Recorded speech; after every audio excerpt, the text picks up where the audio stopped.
Hello everyone, Eric Chappelle, Civil Community Evangelist, and I want to welcome you to today's webcast on site capture, drones to InfraWorks 360. I'm very happy to let everyone know that George Hatch is with us. He's going to be our main presenter today.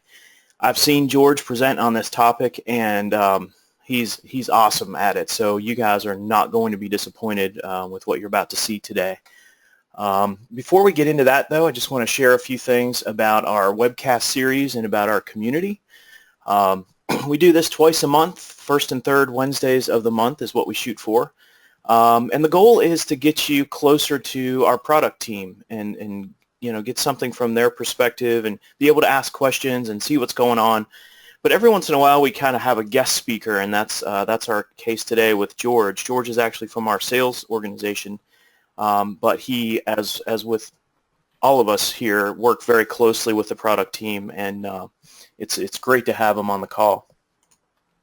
Our next webcast, just so you know, will be coming up in 2 weeks, and Tim Yaris is going to be talking about leveraging corridors for site design in Civil 3D. So if you're up on the new features and capabilities of Civil 3D, you know that a lot of improvements have been made to corridor functionality, making them much more accessible to site design. So this is a really neat topic about things that we haven't been able to do in Civil 3D until now. So you're not going to want to miss this. Wednesday, May 18th, same time as today, 12 to 1 Eastern. And watch for the registration and announcement links on those various locations. In fact, I think this is already posted to the forum. So if you go up to the InfraWorks 360 forum, you'll see the post there. And I need to update this slide. Actually, we've been posting these on the Civil 3D forum as well. So if you visit either of those, you should be able to find a post with a link to register for this webcast.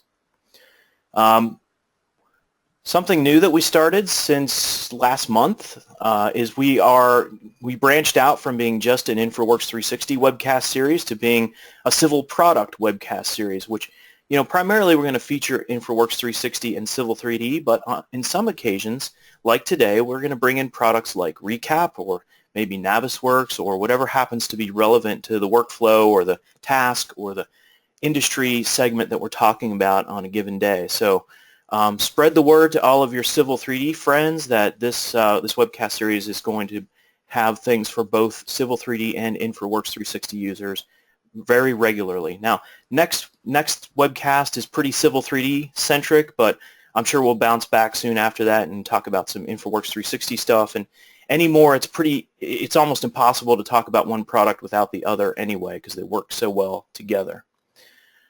Quick poll, speaking of InfraWorks 360, and I've been running this poll now since it's been over a year, and we just like to track the results from webcast to webcast. If you wouldn't mind providing your answers, we'd like to know what your usage level is of InfraWorks 360, ranging from not even having it installed up to using it on almost every project.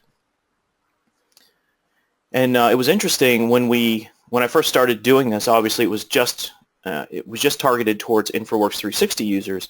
So we saw the progression really kind of push down to the bottom to where that fourth choice was the winner consistently. And now that we've started including all Civil 3D users as well and getting the word out to you folks, it's kind of jumped back up the list again. And now we've got some casual dabblers in the audience, all those Civil 3D users who haven't yet taken the plunge into InfraWorks 360. So now, as is the case today, the number 2 answer is the winner. I've installed it and played with it a few times, so that's where we're at as a group. Very interesting to see that jump in that direction. We've got our InfraWorks 360 community, which is kind of a central hub for all different things related to InfraWorks 360. Stay tuned because we're going to branch this out too over the next few months, and this will become more of a civil product community. But for now, we have this page focused on InfraWorks, and from there you can get to all kinds of cool stuff. The forum to ask questions of other users and from Autodesk folks as well. Idea stations where you can give us your ideas about how you'd like to see the software improved or enhanced.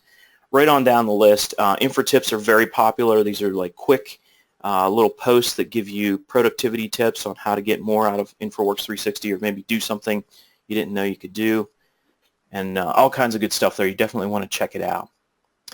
I don't think we're talking about anything preview or labs today, but just in case we head in that direction, we want you to know that any statements regarding preview features or anything in labs is not a promise of what we're going to deliver in the future, so don't make any purchasing decisions based on anything along those lines.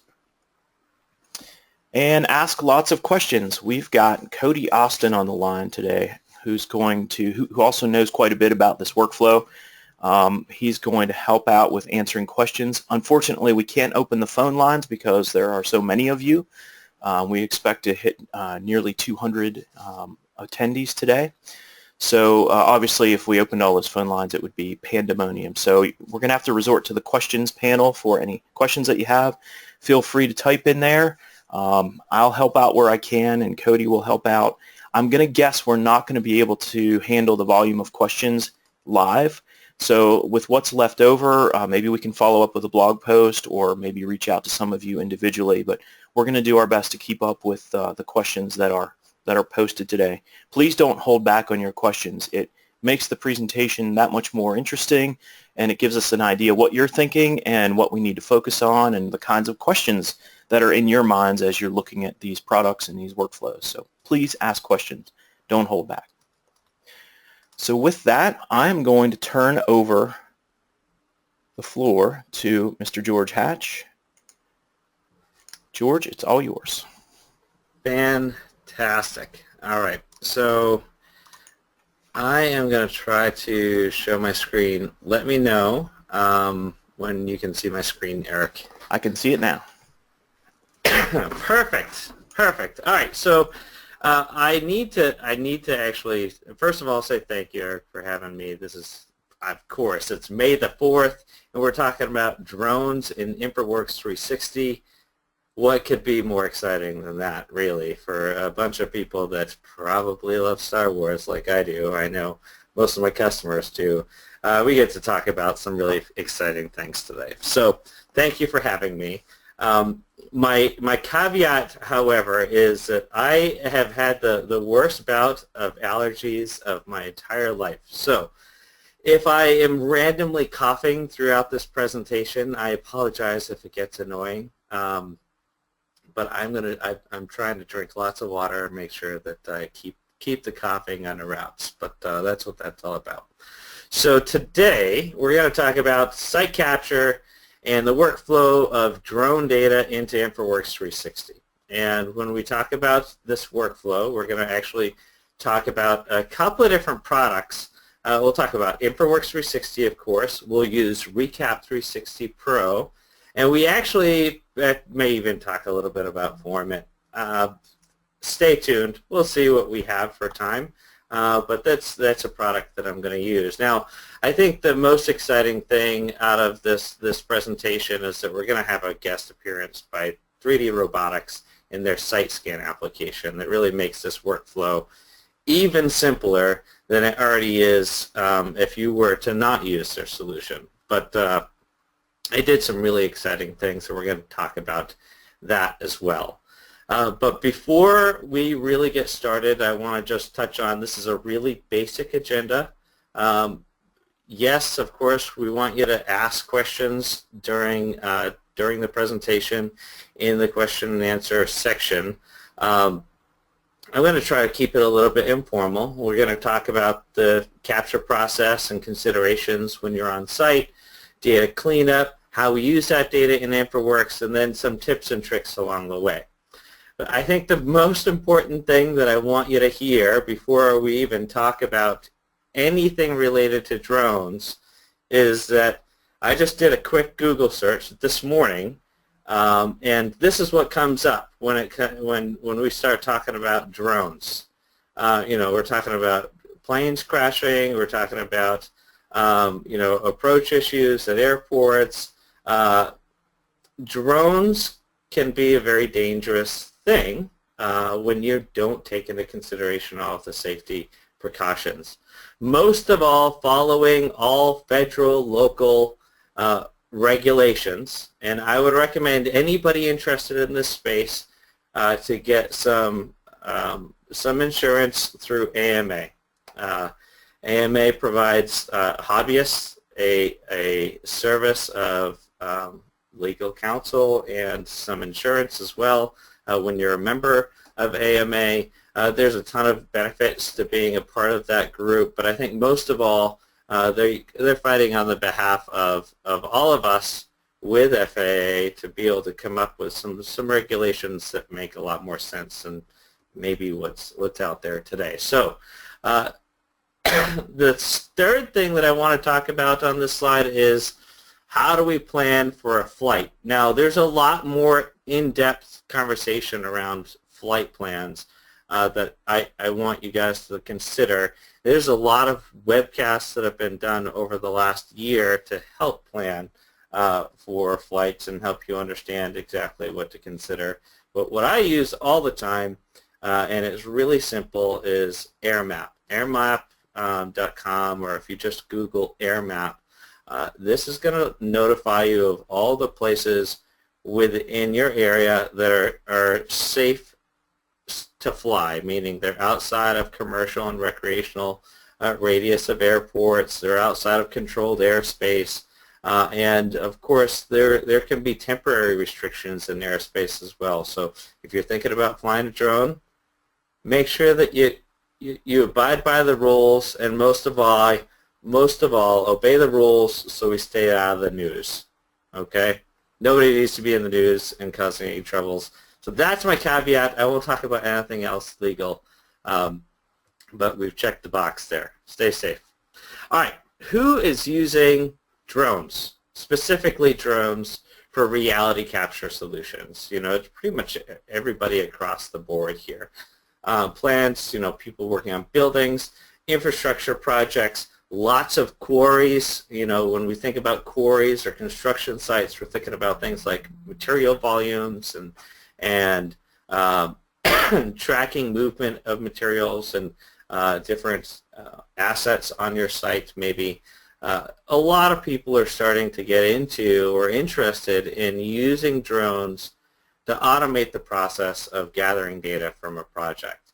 Of course, drones for interior spaces probably isn't the most practical application, but exterior spaces, especially when we're trying to capture ground data, it's a really fantastic solution and something to, of course, consider.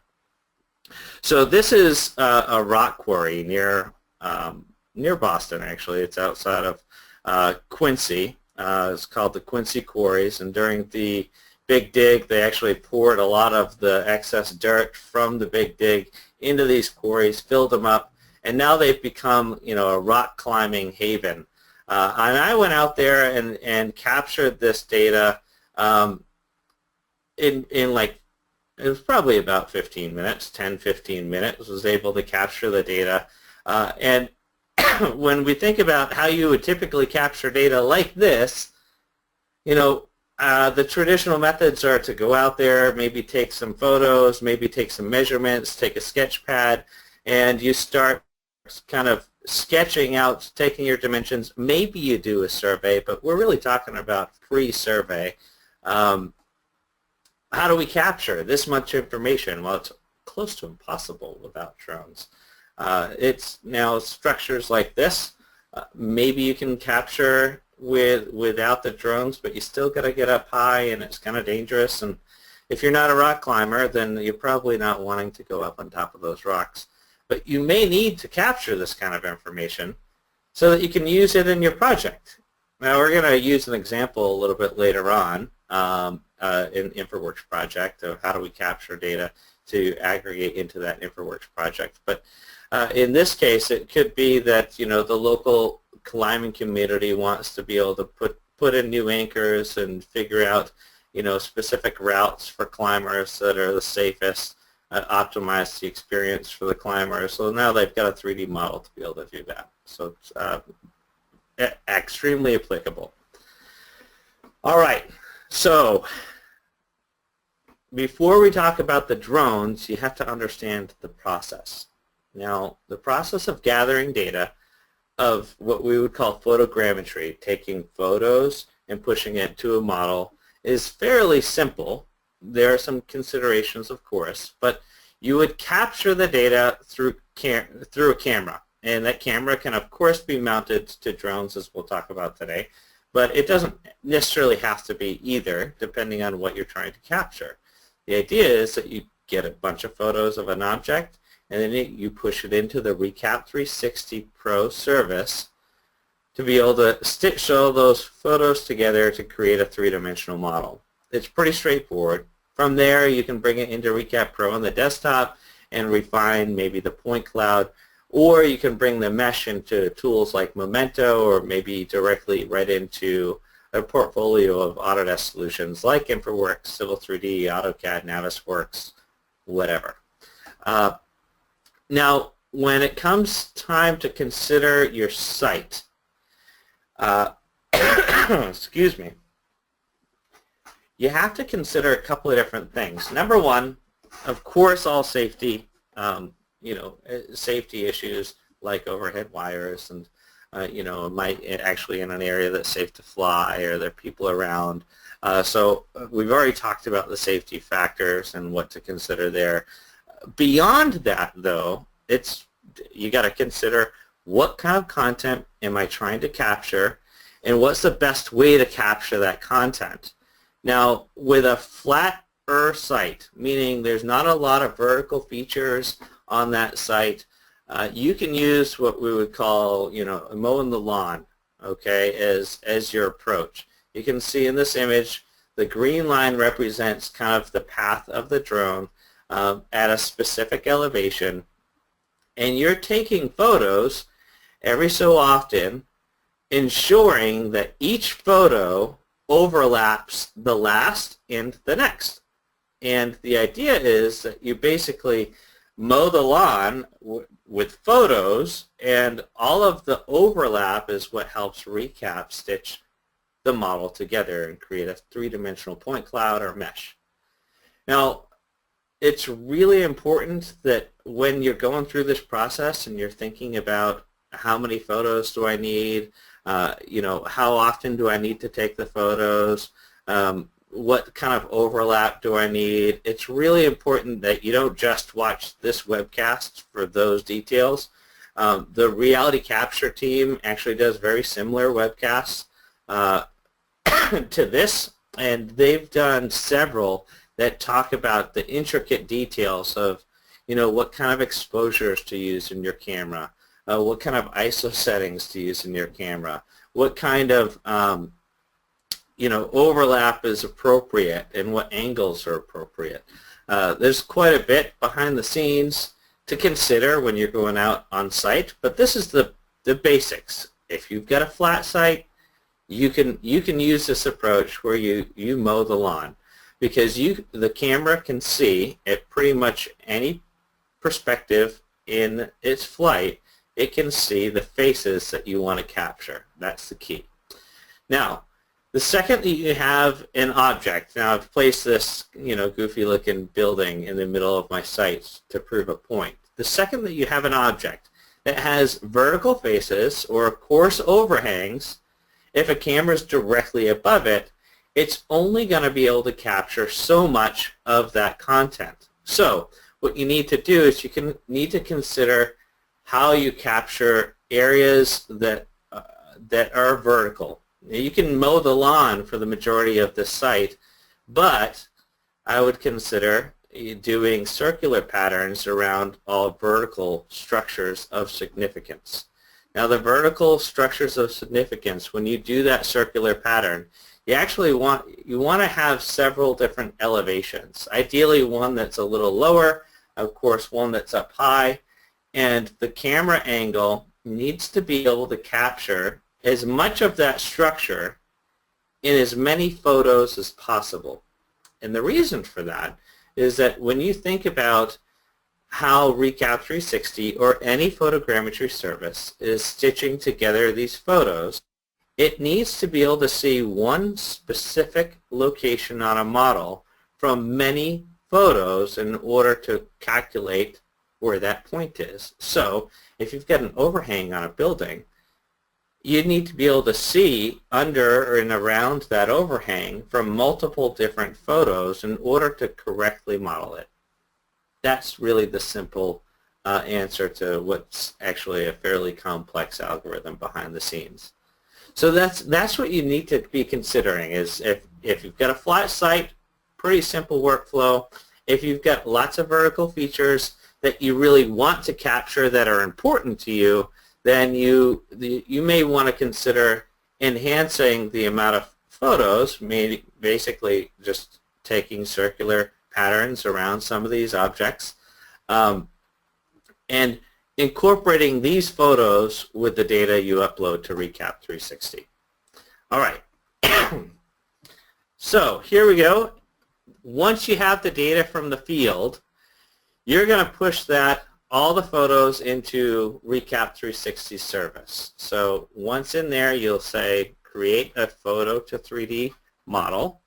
You'll upload all of your photos through this interface. Once those photos are there, technically the upload hasn't processed yet, meaning you didn't have to actually wait for them to upload to do the work. They just kind of are viewed inside the browser. You're going to go into your survey settings and you're going to start setting some control points. The idea of the control points is twofold. Number one, when you set control points, you are helping the Recap engine stitch together photos that maybe it cannot identify on its own, meaning I've taken photos in a round section and I want to stitch those photos to photos that we mowed the lawn with, for instance, and Recap doesn't necessarily know that you made that transition, so it may have a hard time stitching those photos together on its own. So that's one purpose. Another purpose, however, is that we tie the coordinates of that known system, whatever we're in, whether we want to use, latitude, longitude, state plane coordinates of some sort, whatever the case, we want to tie that data directly into a coordinate system of our choice. And if that's the case, we can use our survey control points for that as well. Now, we'll talk about it in a little bit, but there is a way, of course, to use the GPS coordinates inside of your images to kind of automate this process a little bit. But a lot of times what I'll see customers that are maybe scanning a large site like an aggregate mine, for instance, and they want to refine the data so it resides in their, number one, in their own coordinate system, and number two, tied into their control so that they can check for accuracy. And that is why it's important to be able to add these points. If you do not have points, meaning you didn't go out there, you didn't survey, you didn't get any survey control on your site, it doesn't mean that you, of course, can't use the photos in the Recap 360 service. It just means that you have to either use a scale or it's not going to be to scale and you're going to have to do some manual adjustment after the fact. So either way, it's not the end of the world. All right, so here are some survey point tips or control tips. What you want to do, if you do have survey control, meaning you went out, you surveyed a couple of points, and you have the X, Y, and Z elevations, or the northing easting elevations of those points, what you want to do is you want to put those into a text file or an Excel file and organize them such that they're in XYZ format. Now, I'm going to confess something. I felt a little silly. A couple of weeks ago, I was doing this process. I did exactly what I just said, except I skipped an important step. Put all my points into a text file, and I went through the process I'll explain in a second. And when the recap process had finished my model, it was upside down, and I couldn't figure out what was going on. It was driving me nuts. In fact, I thought that there was a problem with the software, and that was not the case. The case was that I had a point file that was a northing easting elevation description, okay? Now, if you think about it, northing easting elevation is actually YXZ format, which meant that it flipped the model because it thought that my X's were Y's and my Y's were X's. So all you needed to do is just reverse it and make sure that it's an XYZ format. All right, once you've done that, you copy the XYZ data, go into your survey settings, and when it's time to actually add those coordinates, as you can see in step 3, all you need to do is just right-click, and since you've highlighted all 3 data points, it will automatically populate all 3 data points in Recap 360 as well. So it's kind of a time saver. There's actually an article that was written, or a screencast that was done. I did it actually on the Autodesk Knowledge Network. The link is below in this on this slide, so you can go there if you want, or you can just go to the Autodesk Knowledge Network and just type in Recap 360 survey points, and you'll see the screencast is right there. All right, so let me skip that section. So the next step, once you've added your survey control, is to actually name the project, say what kind of quality you want, preview or ultra. I will say this, it's 5 credits. It's just a couple of bucks to be able to run these, so I would recommend ultra. You can always rerun it if you need to. As long as you don't change the name, it won't charge the credits, as far as I understand. You can toggle on smart cropping, smart textures if you want. Now, nadir or nadir optimization, I'm not really sure exactly how I'm supposed to pronounce that. Once you toggle that on, what that's going to do is it's going to use any geodata or the XIF GPS data that resides in the photos, if that exists. Not all drones will do that and actually populate GPS data into the photos, but many do. Of course, we'll talk about the Solo in a second, and the site scan application from 3DR, it of course does, but not all do.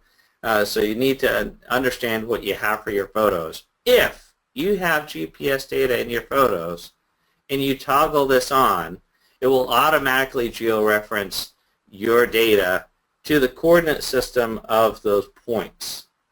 And I say that because a lot of times it's just going to be lat long, or a WGS 84, coordinate system.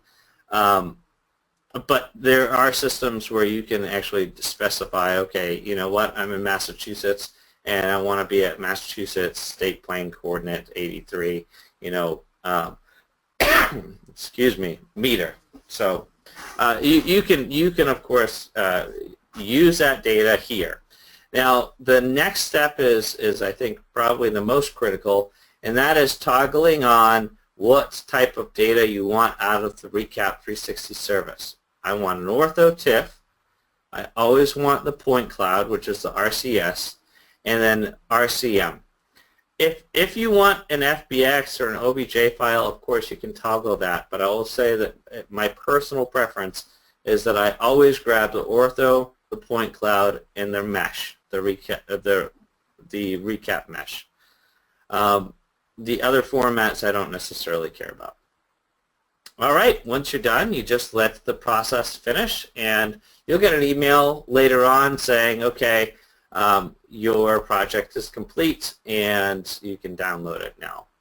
And when I say download it now, you're just going to go back into your Recap 360 service and you're going to pick what formats you actually want to download through the interface here. Now, that's kind of a lot, actually. We just spent like 15 minutes talking about a recap process, and honestly, Even though those points can be critical, a lot of times people don't have them. So you're limited on exactly what you're getting outside of the recap service unless you enhance it with other data. You need to at least have some dimensions to scale the data. But you go through this process of taking all the photos and then uploading them and then managing all of that data and figuring out how the photos align and then letting the service do its thing. Now, 3D robotics has done something really exciting. Now, those of you that don't know about the Forge platform, the Forge platform is basically our developer network for all of our cloud APIs and SDKs. It allows, what I would say third party, or allows customers to be able to take what they do really well, like building drones and applications to automate that flight, and apply it to Autodesk technology. And in this case, what 3DR has done is they have actually taken the Recap 360 API and integrated it with their automated flight tools. And their automated flight tools all sit within this application called SiteScan. Basically, it controls the flight of the 3DR Solo on your project through a very simple interface of a tablet. In fact, you can fly a site without ever having to touch the controls. Now, the beauty of the 3DR SiteScan application, and of course it's Solo, which is the drone that you see here in the image, is that not only does it automate the flight, but because it's using the Recap 360 API behind the scenes, it automatically knows exactly what the flight path needs to be, exactly what the overlap of the images needs to be, and all you need to do is just pick the resolution you want, meaning do I want low, medium, or high resolution, and it will automate even the elevation and frequency and number of photos. It does its thing, takes it off, the Solo does its work, lands, and all you have to do is literally just pull the SD card from the camera, put it into the tablet, and say upload project. It's going to upload all the data to the Recap service behind the scenes. It's automatically linked to your A360 login, so the application does all of the work, automatically geotags all of the images, automatically uploads them, applies the nadir optimization inside of Recap 360 service, and you get the same email. Your project's complete, and now I get the data. It's really, really fantastic. I've been excited to be able to use the application and be able to capture some projects, and I'm actually going to use that data in the actual hands-on portion of the presentation in just a little bit. So the SiteScan workflow is very simple. It's just use the SiteScan to automate everything on site. It automates the flight of the drone.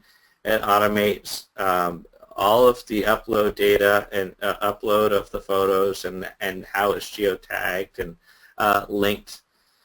And then once the data has been processed and your model is complete, it automatically is going to show up inside of your A360 drive folder.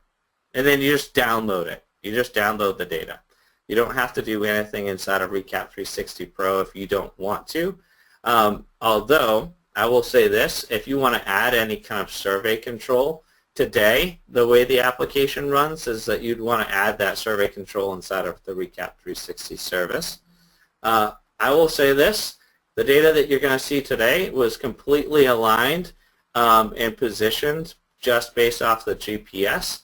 And at the beginning of a project, especially when we're talking about concept in InfraWorks, that's quote-unquote good enough. It's close enough for me to get some accurate data to represent my project a lot better, of course, than the raw data that I can pull from the internet. All right, so let's jump into Recap 360 first. So there's a couple of things that I'll probably want to talk about, but before I go there, we're actually going to jump backwards. So I'm going to go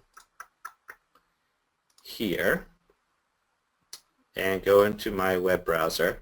Actually, I have it open here, don't I? That's okay. All right, so like I said, once you've flown, if you use the site scan application from 3D Robotics, of course everything's going to show up inside your A360 folder. If you're not using site scan application and you're going to do the manual process that I described for the first 15 or 20 minutes of the presentation, then of course you can go into your Recap 360, you go to the data, and we're going to download all the appropriate formats. You'll also notice that I can of course go to my A360 folder right here, and that will take me to the same location. So it'll take me to this location as well. I've run this project a couple of different ways, so there's more data inside this folder than you typically see, but that's okay. What you'll care about most is downloading this OBJ zip file if you want it. You want the RCM, you want this RCP file, and we'll describe why we want the RCP file. We also want the RCS file, and then we want the GeoTIFF. And that will be signified by this tiff.zip. Okay?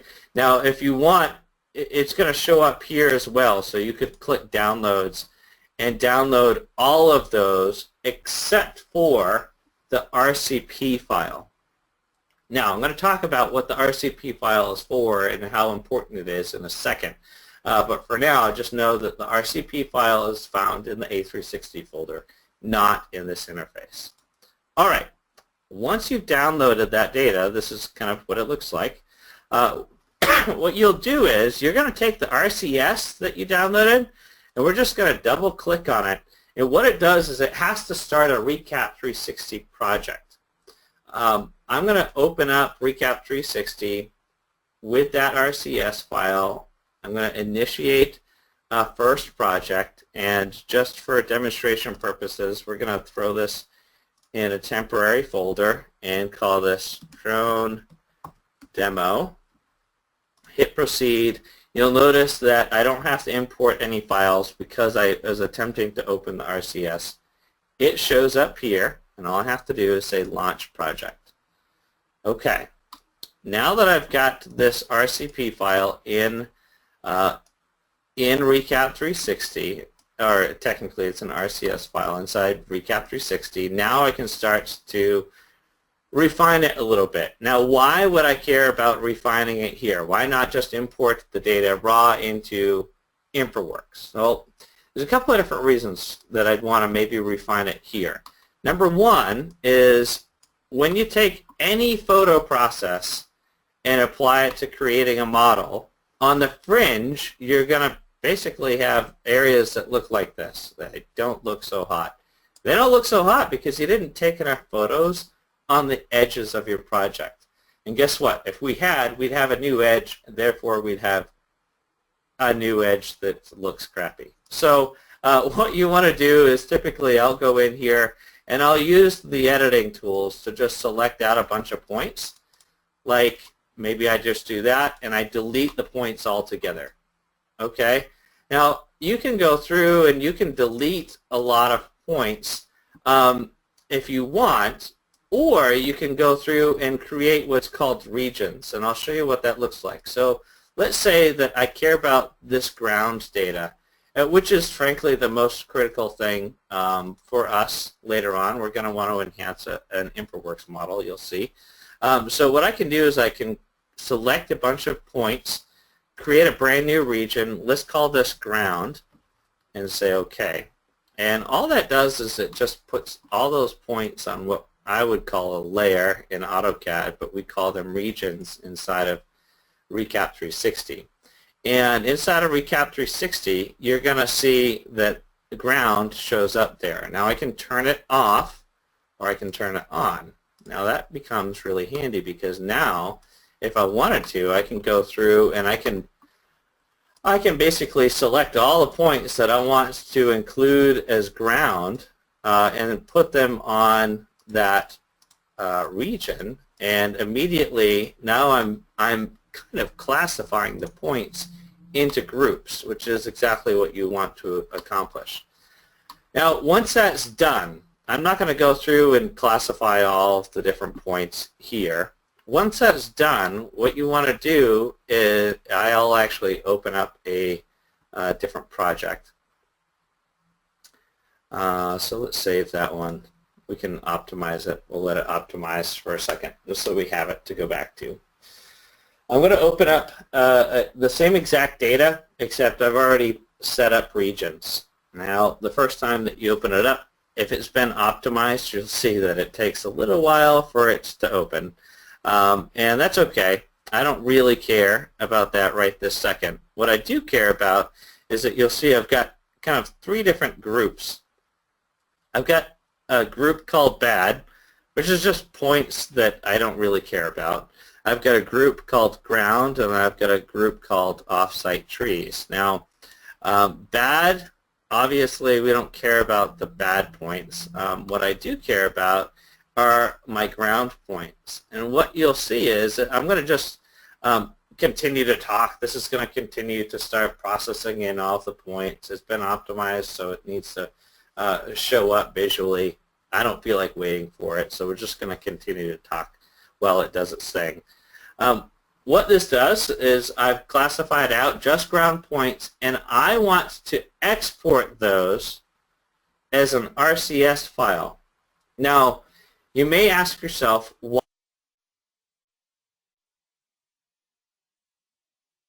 just ground points? Well, number one, if I want to use those ground points to create a surface, since it's really simple to be able to break it all up inside of Recap 360, this may be the right place to just do that. Now in InfraWorks, you're going to see, if you watched the webcast a couple of weeks ago, Ramesh has some really fantastic tools that have been developed to help you with point clouds. But keep in mind, those point clouds can come from many different sources. And when we talk about point clouds from UAVs, rather than point clouds from mobile LiDAR scanners or terrestrial LiDAR scanners, it's going to be difficult for any application to identify what's ground versus what's trees, because the photo process is creating a unified mesh, if you will. And that unified mesh is going to show up as though it's ground, even when it's not. So the tools that Ramesh has created do such a better job than, of course, anything else on the market. But this is what I would recommend. Once you're done, you're going to go in here. You're going to export this data through the exports tool here. And once it's exported, it's going to show up like this. I've already done that, so we don't have to sit there and watch it export.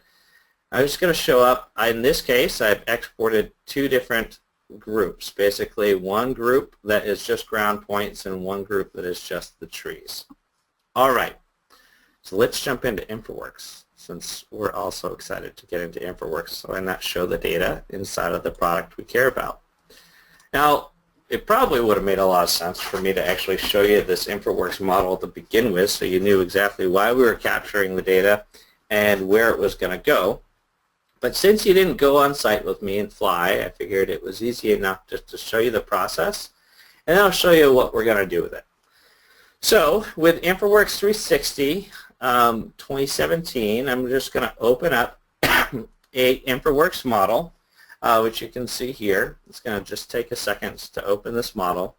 I do have a master proposal that has nothing in it beyond model builder stuff.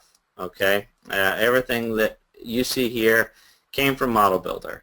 Now, what you don't know, and I do, is that the site that we actually want to develop here, and you'll see our theme in a second, but the site that we want to develop here is going to be, is technically bare. And in this imagery, it's showing as though it's, of course, not bare. So this is the first time that we get to actually use some of the data from the Recap service, okay, or from the site scan application.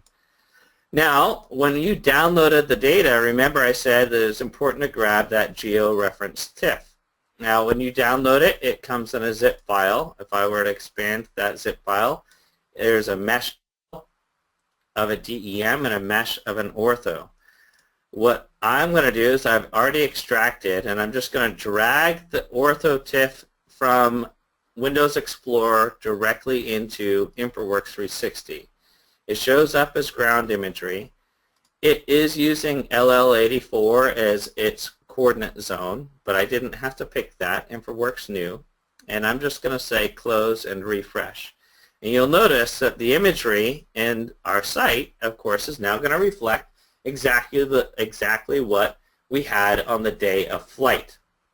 Now that by itself, once this is done processing, that by itself is actually valuable. If you're tracking data on a site, you could put together multiple different proposals that tracks the data over time just using this Ortho TIFF. Now, right now, you'll also notice that there's this black background on the image. Now, typically what I'll do is I'll go into the settings of that black image, go to the raster tab, and apply a color mask. And in this case, just a black color mask is fine. I'll close and refresh, and you'll see that it's going to update and get rid of that black background.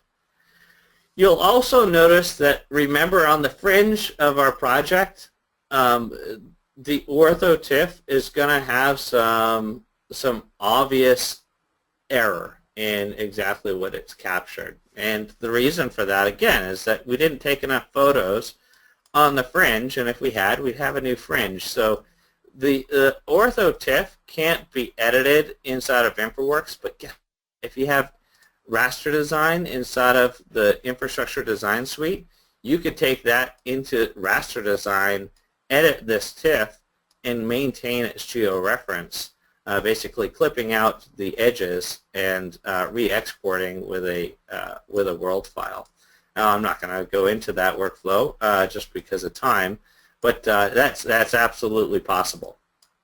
All right, what's next? Now, if we want to set something up on this site, it makes a lot more sense to have real ground data. So I can get the point cloud data into InfraWorks 360 the very same way. Basically, I'm going to go into my my exported folder, and I'm going to just grab the ground data, drag it into InfraWorks, and here is the very first time that you're going to realize why I needed that RCP.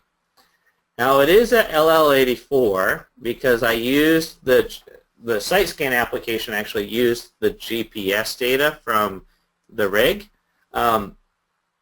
That's at WGS actually, 84 or LL84. But where is it now? Unfortunately, all I need is a single X and Y, and then of course a Z elevation.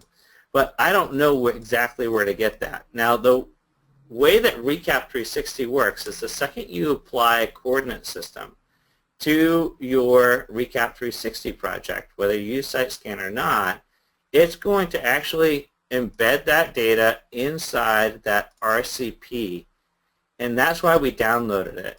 Now, when I open up, I'll take a look at that RCP. If I were to double-click on it, it's going to try to open in Recap 360. What I actually want to do is I want to open it in a text editor. Okay? So I open this inside of a text editor, and this is what it looks like. This is very different than the RCP that you would get if you were classifying raw scan data. The Recap 360's photo service actually creates this RCP a little differently than the desktop service does. And if you do a search for the less than sign GIS, okay, and you'll see it shows up. There's a line in here that's going to tell me what datum I'm using and then my latitude and longitude. Okay, so that's exactly what we want to pull. We want to pull the latitude and longitude. Now, I'll be honest with you. Since I have some XY coordinate system issues apparently lately, I always forget which one's latitude and which one's longitude. It's just one of those facts that just doesn't stick in my head. So what I'll do is I'll go interactive placing, and I'll just double click any location, and then that tells me some information. Immediately tells me that whatever if I should have like a -70 value, that goes here, and I'll have a 40-something value, and that goes here. So if that's true, then great. So we take a look at that RCP. I go in here. I've got that 41.8, blah, blah, blah, blah, blah. I'm just going to place that inside of my Y position, and I'm going to do the same thing with my longitude in this case. So the longitude is going to go inside my X position. And the Z elevation, that came from when I double-clicked on a location. I know through some trial and error that if I put in -3 for this data, it's going to come in at the correct elevation. Unfortunately, that's not something that's tracked inside of the data. So once I've done that, you'll see it's going to show up exactly on my site in exactly the correct location based on the GPS data from the solo mission. However, it shows up like kind of black and white and gross, and I'll show you why. If I go to my visual effects, I can toggle on a high visual quality, and immediately now I'm starting to actually see better visual quality. Now that point cloud looks appropriate. Okay, now I'm going to actually toggle this off, and I'm going to go into what we call our control visibility settings or model explorer, and you'll notice that point clouds shows up here. I'm going to turn it off for a moment because I actually don't want to see it for now, because I want you to see the drastic change as I add the data to my model, because my elevations are of course incorrect here. I've got some model data. Even though the imagery looks correct, the elevations are not. So what we're going to do is we're going to use the tools that Ramesh talked about. I think it was last webcast, if not the one just before that. And you'll see over here under my orange theme, I've got point cloud themes and point cloud terrain generation. I'm going to use the point cloud terrain generation on my clean ground point cloud. I'm going to optimize for ground and optimize for vertical. Now there's a couple of different settings. He went into this in a lot more depth than I will, but I can go with more detail or custom data. I'm going to go with optimum for ground, and then vertical features. There really aren't any vertical features, so I could go with fewer features here, or just again use optimum. If I override the point cloud, it's just going to basically edit the surface inside of this this master proposal. If I, of course, toggle that off, it's going to create a new one, or I can select a different proposal. I'm just going to edit the master, and then we'll keep this as lightweight, and then I'm going to let this process. Now, it takes a little while for this to process. So typically, while this is doing its thing, I'll go get a coffee or stand up, take a little walk, take a little break for a second, because my Apple Watch is yelling at me because I've been sitting at my desk for 8 hours anyway. So I'll go do my thing. But since we're on a webcast, I just have to talk about something. So I'm going to talk about exactly what we're going to do with the data once we have this, this point cloud generating a surface. Now, it's May the 4th, like we talked about. May the 4th be with you. We talk about Star Wars. I figured, why not build some sort of an airstrip on top of this property here? It makes a lot of sense to create an airstrip so we can land our aircraft, have a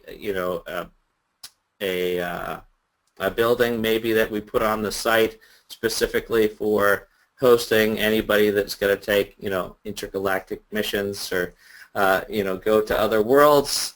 So we're going to actually make an airstrip, Star Wars style. We're going to add in a couple of runways and then a couple of buildings and call it good.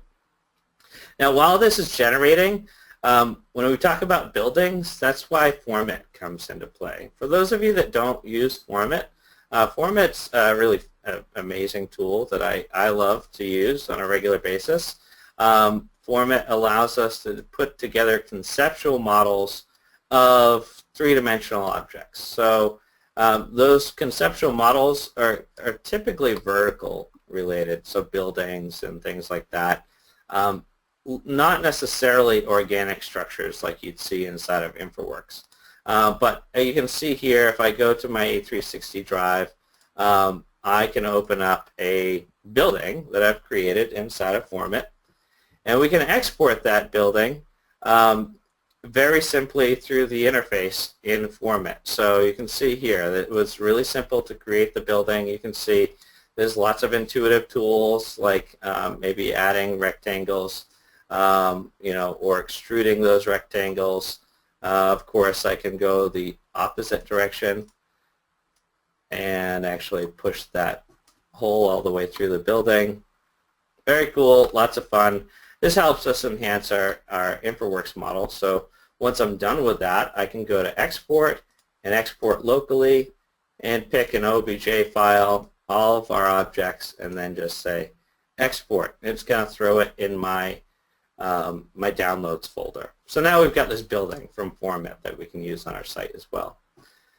Now, I've killed enough time talking, and you can see that automatically, even though I have the point clouds turned off, which you can see there, if I turn them back on, that point cloud is going to generate and it's going to show up here. I can select that point cloud if I wanted to and actually get rid of it. So I think I'm going to actually do that because I don't really care about it anymore now that I've extracted just the ground data. I am going to bring in my tree data. So we're going to bring in, once the trees are in here, I can use the same XY coordinates data. Let's grab this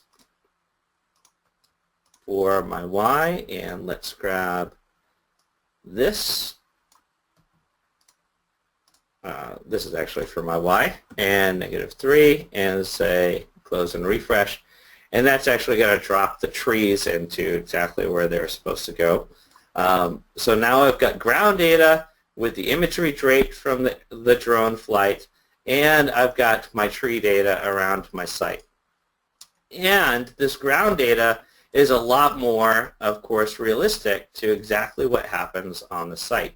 So when it's time to actually cut, things like volumes and surfaces, now I'm working with some real data. Now, Eric, it looks like I've only got 2 minutes until this webcast is supposed to be over. If you want, we can actually stop for questions while I actually kind of just draw while we're answering questions. Or I can continue on for a couple of minutes. Your call. Why don't you continue on, because Cody is just nailing it in the questions area. He's been throwing out answers left and right, so he's doing a great job there.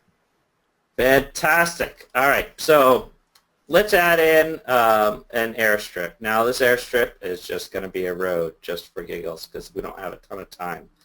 I'm going to add in this airstrip, and I'm going to actually rotate in 3 dimensions, and I'm going to take a look at my profile.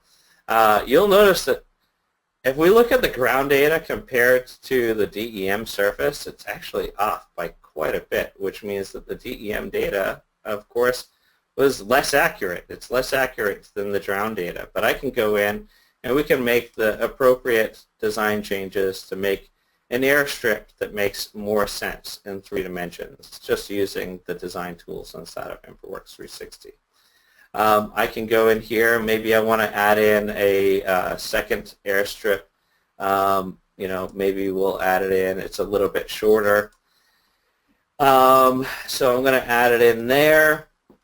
Notice we're going to go right through, of course, that gigantic mound, but because that is real ground data now from the drone flight, now I can calculate things like volumes, and I understand the impact of exactly what this runway not just is going to look like, but I actually understand exactly what it's going to do to the ground.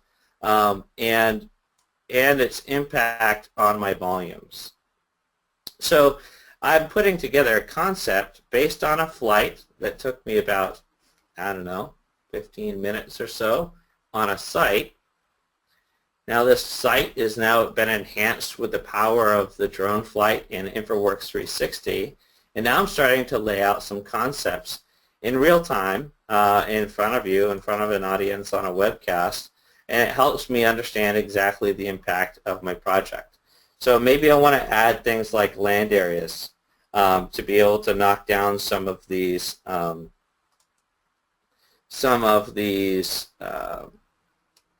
stockpiles or these piles here. So we're going to go in here, maybe add a point there, maybe add a point here. The second that I do that, that land area is going to show up, of course, in this case, I picked a style that's going to show up as pavement. I can make that style whatever I want, but I think what's probably most appropriate is we start to work with some grading. So I'm going to drag in some grading of 3:1 from the edge of this land area. Let InfraWorks do its thing and kind of repopulate. You can see it's already flattened out the site completely flat for that land area and then graded a 3:1. Now I can pull things like my terrain statistics. I can get in here and I can take a look, of course, at what is our cut and fill currently at this point. I'm going to go in here, maybe calculate out the cut and fill for the entire site. So I'm just going to draw a big rectangle, and you can see here it calculates my terrain statistics, and it's going to report those excuse me, in a window in just a moment. Typically it doesn't take this long, but that's the way things go on a webcast. Sometimes you have to wait a little bit longer. There we go. So now I've calculated my net volume of 11,000 cubic yards of fill in this case. And of course I can go in and I can place that building that we exported directly on my site as well. Now when it comes to helping to communicate this project, of course this makes a lot of sense, right? We've gone through the process. I'm going to extract that building. We've gone through the process of getting real data from a drone flight into InfraWorks. So of course what I'm looking at is more realistic. And we've also gone through the process of taking surface data and manipulating it with our new grading to help us understand. Whoops, my scale is off a little bit. Let's go with feet. The impact to our site, and I think more importantly, the costs to our site. I can go in here, and of course we can make whatever edits we want to make to the building as far as its location, and maybe adding in some other objects like 3D geometry for building and people. But now I can help communicate. Now I can communicate this project in a new way. I have more data, of course, helping me make better decisions. But more importantly, I can communicate this landing strip, this project. Let's actually add in this guy right here.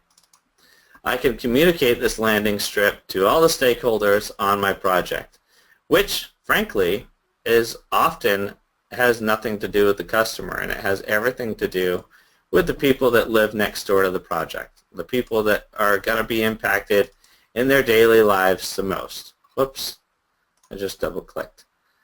So now, because I can communicate this in a context that makes a lot more sense to them, if I were to go in here and maybe turn on my visual quality, now I have a much better representation than just a two-dimensional sketch of exactly what's going to go on the site with real data to help me make a better informed decision.